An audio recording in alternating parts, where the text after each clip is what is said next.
The NFL Scouting Combine kicks off this week, and Frangie is getting ready to head up to Indianapolis for all of the festivities. Frank, this is always a big kind of week in the draft lead up, but why is it so important for NFL teams? The entire NFL feels like they take over Indianapolis for this week. There's no question. Part of it is seeing players and testing players and getting to know players, Jamal. I think that's part of it.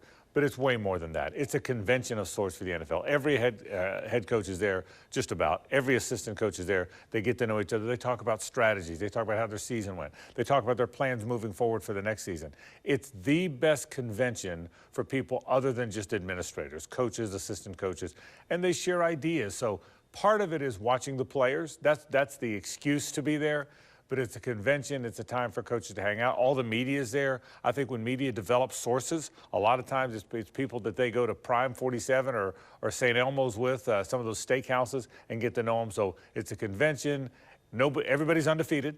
Nobody's losing a game there, and they all really love going there. I've gone for many, many years, and that's what it is. It is sure to be a busy week, and I know everybody's going to be keeping an eye on some of the workouts and the times that come from this whole thing when those do start later on in the week. But even before then, Doug Peterson and Trent Baalke are scheduled to talk on Tuesday. This is going to be the first time in a little while that we've heard from the head coach and the general manager of the team as they really start this draft lead up. I know you'll be up there and get a chance to speak with them as well.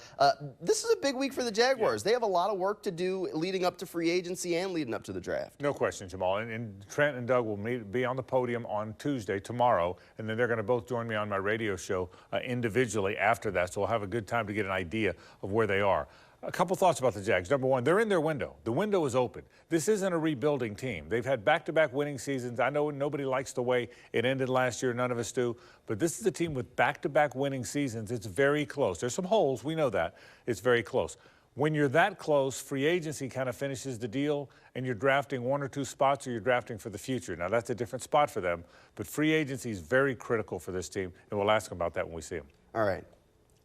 What are the players that you're looking forward to seeing how they handle this week? There are three local guys that we're going to be keeping our eyes on. Kingsley Aguakin from Florida. Of course, I know Frank loves his Gators guys. Jalen Simpson from Auburn and Austin Reed from Western Kentucky. But who's Frangie looking forward to seeing up there in Indianapolis? Well, first of all, I love the three guys you mentioned. Keep an eye on Austin Reed. He's very athletic. He's a really good player. He was at Western Kentucky. He had a chance to leave Western Kentucky and be one of the portal guys who goes from small school. He could have wound up at a Power 5 school. He said, nope, I'm loyal to Western Kentucky. I'm going to stay here. Same way Michael Pratt did with Tulane.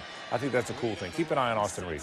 I really want to see Brock Bowers. I really want to see Jared Verse, some of the local guys that we've heard so much about, and see how they match up. Kingsley's an interesting guy because he's a center right now. Would not be surprised if he's a guard at the next level for me, but I'll keep an eye on those guys. But I love that you mentioned Austin Reed, Jamal. He's a guy that I think might be a pretty good quarterback in the NFL. I think he's going to make it in the NFL, maybe a backup, maybe not a starter out of the gate, but I like him a lot. I really do. All right, one more Gator guy that I just want to pick your brain on, Ricky Pearsall. Yeah. He had a really big week at the Senior Bowl. What do you think about him? Going to be a terrific pro. He's a lot like Cooper Kupp, a lot like Christian Kirk. He's a slot receiver. He can find seams, but he's fast enough to play outside. One thing they saw with him at the Senior Bowl is he's fast enough to play outside. He doesn't have to play in the slot.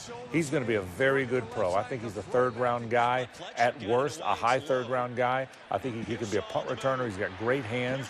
I think Ricky Pearsall is going to be a very good pro. He's going to probably a team that's already got some speed outside, plays him in the slot. I think he's going to be a very good player.